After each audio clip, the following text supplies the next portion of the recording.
जो भारत भूमि पर रहते हैं या भारत भूमि से बाहर रहते हैं, किसी को प्रेत बाधा भूत बाधा है तो एक पीपल का पत्ता लेना जिसमें डंडी लगी हो, उसको 3 बार यूं यूं दिखा देना, उसकी भूत बाधा समाप्त।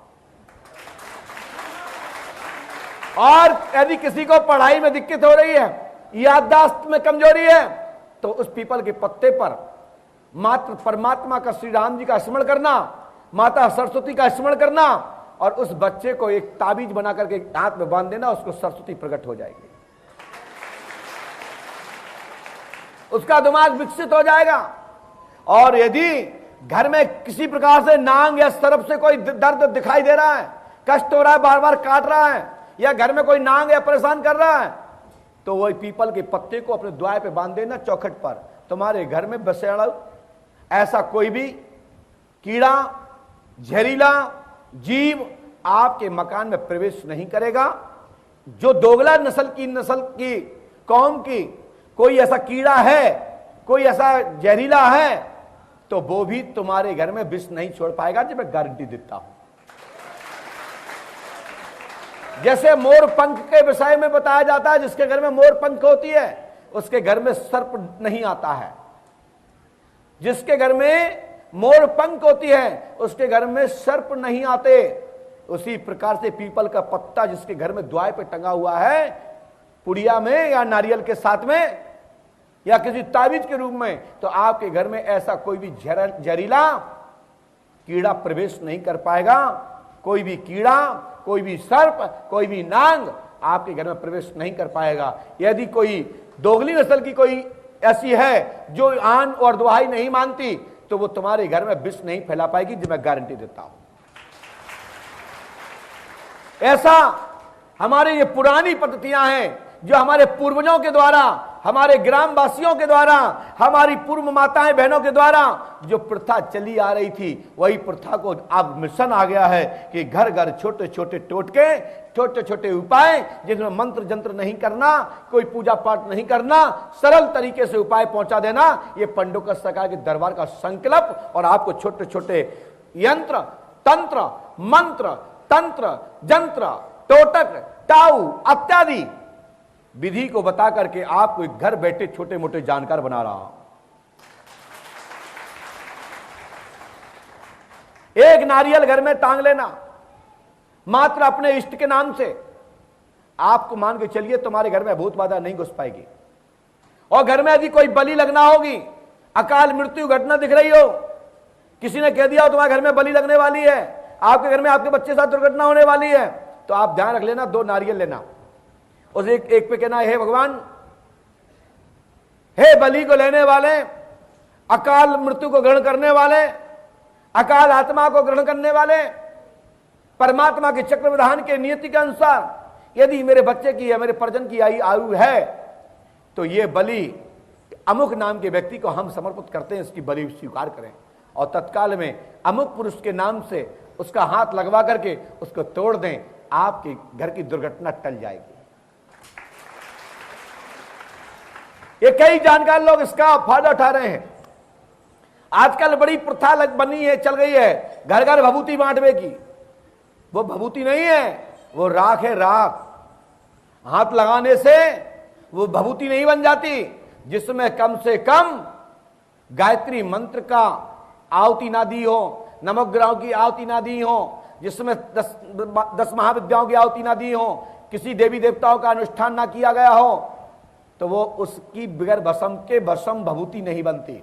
और जितने आजकल ये भभूति बंटवा रहे हैं, बांट रहे हैं, ये सब मान के चले दुकानदार लोग हैं। दुकानदार घिराक पनपा रहे हैं और भीड़ जुटाने के लिए और लोग तमाशा देखने के लिए और चमत्कार हो जाए, इसकी चक्कर में लाखों लोग परेशान हो रहे हैं और पैसा बर्बाद कर रहे हैं, धक्के खा रहे हैं, और कई लोगों की तो इंस्पॉट मृत्यु हो जाती है। ऐसे भभूति बांटने वालों लोगों के लिए मैं कहता हूं, ये नौटंकी बंद करो, नौटंकी बंद करो। ऐसी सादा राख खिलाने से कैंसर हो जाएगा। इसलिए यज्ञ की अनुष्ठान की भभूति छनवाइए और उसको वितरित कराइए, तो मैं गारंटी देता हूं वो भस्म का काम करेगी। जैसे लोहे भस्म, स्वर्ण भस्म है ना, चांदी भस्म अन्न भस्म, उसी प्रकार से यज्ञ भस्म भी होती है। अथर्ववेद के अंतर्गत मैं बोल रहा हूं। आजकल तो क्या है, कितनी भस्म आए कहां, तो उन्होंने 10,000 50,000 कंडे जलवा दिए। मौका पड़ा तो बगल का एक घूरा उठाया, छनवाया और पुड़िया बनवाई और किसी से बंटवा दिया, बोले बाबा की भभूति है। उससे मरोगे नहीं तो क्या होगा। इसलिए ये तो देख लो, भभूति भी खाने के पहले एक बार भभूति को खुशबू लेके देख लो कि इसमें घृत की खुशबू आ रही कि नहीं आ रही, इसमें तिल चावल की, हमारे यहां जो औषधि उसमें यज्ञ के अनुष्ठान में डाली जाती हैं, अगर तगर नगर मोथा पत्थर फूल जटामासी इत्यादि, यदि उसमें खुशबू आती है, जैसे सब्जी की खुशबू आती है ना, ऐसे भभूति की खुशबू आती है। अच्छे अच्छे पक्के पकवानों की खुशबू आती है ना, ऐसे भभूति की खुशबू आती है।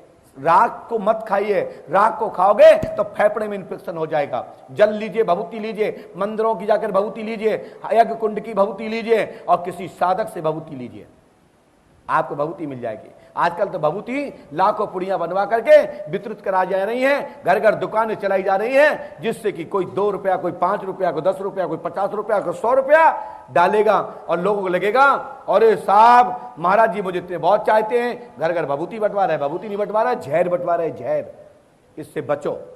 लीजिए, वहां की भभूति उठाइए, मस्तक पे लगाइए, आप खा लीजिए, आपको पंडुकर धाम की भभूति प्राप्त हो जाएगी और आपको वैष्णो माता की प्राप्त हो जाएगी, आपको पीताम्बरा पीठ की प्राप्त हो जाएगी, आपको दुनिया के सभी देवी देवताओं की हो जाएगी, जिसके नाम से हवन करोगे। उससे बड़ी कोई भभूति नहीं है। और आपको लगता है कि हमारे घर में ज्यादा संकट है, हम कुछ नहीं जानते, तो आप इतना करिए, मात्र पंडुकर सरकार का स्मरण करिए, द्वारकाधीश का स्मरण कीजिए, बांके बिहारी का स्मरण कीजिए और राम जी महाराज अयोध्यानाथ का स्मरण कीजिए। बांके बिहारी का नाम लेते हुए, हनुमान जी का नाम लेते हुए, बाबा शंकर का नाम लेते हुए, माता पुष्पावती का स्मरण करते हुए आप तो एक नारियल घर में रख लीजिए, साक्षात आपके घर में इष्ट का पदार्पण हो जाएगा। ऐसा नहीं दुकान से नारियल लिया और रख लिया, बोले बाबा हनुमान जी इसमें आ जाए। हनुमान जी ऐसे नहीं आते हैं। श्रद्धा भक्ति से उनका आह्वान कीजिए और ध्यान करके चिंतन मनन करते हुए परमात्मा का आह्वान कीजिए और कहिए प्रभु आप इस नारियल पर आकर का अपना स्तन ग्रहण करें और अपने पूजा घर में रख दीजिए। मैं गारंटी देता हूं कि आपको अनुभव सामने आने लगेंगे, आपकी पूर्वज अत्याधिक खुश हो जाएंगे और आपके घर की बाधा खत्म हो जाएगी।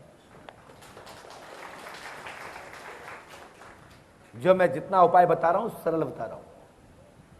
बोलिए श्री हनुमान जी पंडोखर सरकार की। जब भी मंदिर में जाते तो इस तरह से हाथ करने चाहिए, हे हनुमंतलाल जी महाराज, पंडोकर सरकार, राम जी महाराज, हम आपकी शरण में आए हैं। और जो माताएं बहनें हैं वो झोली पसारते हैं, जो भाई लोग हैं कुर्ता शर्ट को उठा लें और कहें भगवान मैं तो भिखारी हूं, मैं तो आपकी शरण में आया हूं, बस कृपा करें, यदि मेरी समर्था हो तो इसमें भीख डाल दें, अन्यथा कृपा करें, हमें कुछ नहीं चाहिए, हमें तो आपकी शरण चाहिए।